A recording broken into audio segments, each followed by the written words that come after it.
ang nag-deliver papunta sa bahay nila Pangulong Bongbong Marcos at Speaker Martin Romualdez mag-insert o magpasok ng 100 billion worth of projects sa BICAM. Sana po ay hindi nila ako mapatay bago ko mailabas ang lahat. Ginawa ko lang ang utos sa akin, pero ngayon, handa na akong harapin ang lahat. Ginagamit ng administrasyon ang buong resources ng bansa para tumahimik ako. That he will shoot me if I will talk. Gagamitin ako bilang panakipbutas sa kanilang kampanya laban sa korupsyon. Hindi na ako mananahimik, ilalabas ko ang lahat ng katotohanan. May resibo, may ebidensya, at may pangalan. Para sa bawat Pilipino, alam ko na buo ang galit ninyo sa akin ngayon. Nauunawaan ko rin kung bakit, lalo na at malaki ang halagang nakataya. Pero bago kayo humusga, hayaan ninyong ipaliwanag ko ang buong katotohanan. Matagal akong hindi nagsalita dahil may direktang utos sa akin. Huwag nang bumalik ng Pilipinas at manahimik na lamang. Umalis ako noong July 19, 2025 para sa aking medical check-up. Nakaplanong bumalik pagkatapos ng SONA ni Pangulo.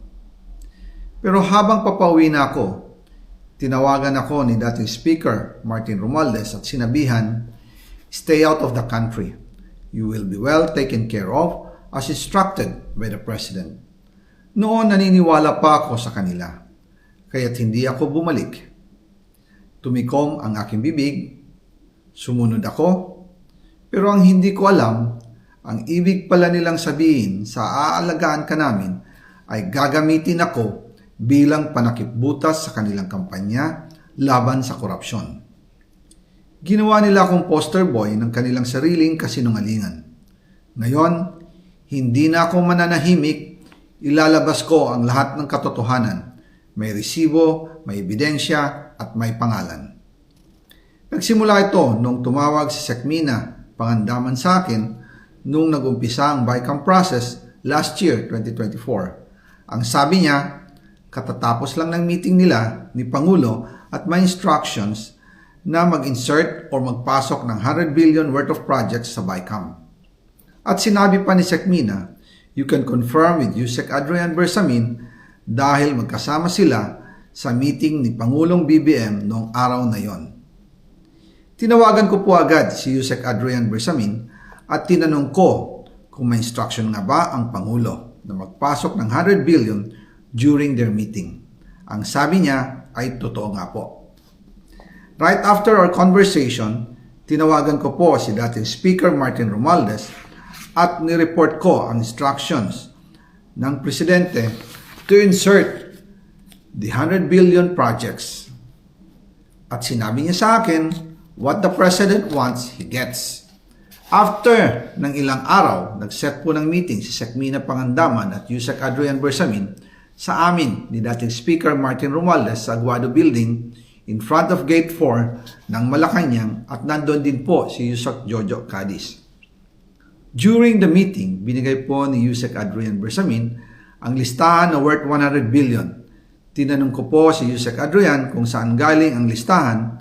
Ang sagot niya, galing kay PBBM mismo at binigay niya ito mula sa brown leather bag.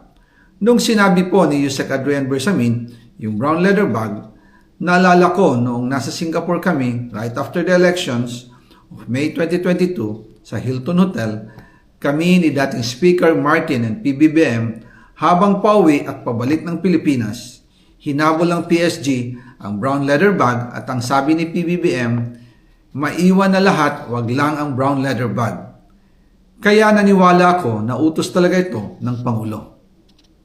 Pagkatapos ng ilang araw, I informed sina dating Speaker Martin Romualdez, Sekmina Pangandaman, Yusek Adrian Bersamin, and Yusek Jojo Cadiz na kung pwede 50 billion lang ang ipasok sa program funds dahil sobra ang DPWH funds versus sa DepEd. In practice, hindi pwede na mas malaki ang budget ng DPWH kaysa edukasyon.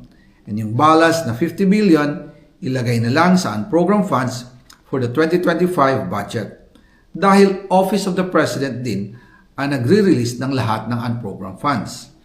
Pagkatapos ng isang araw, tinawagan ako ni Sec Mina at sinabi ang mensahe ng Pangulo.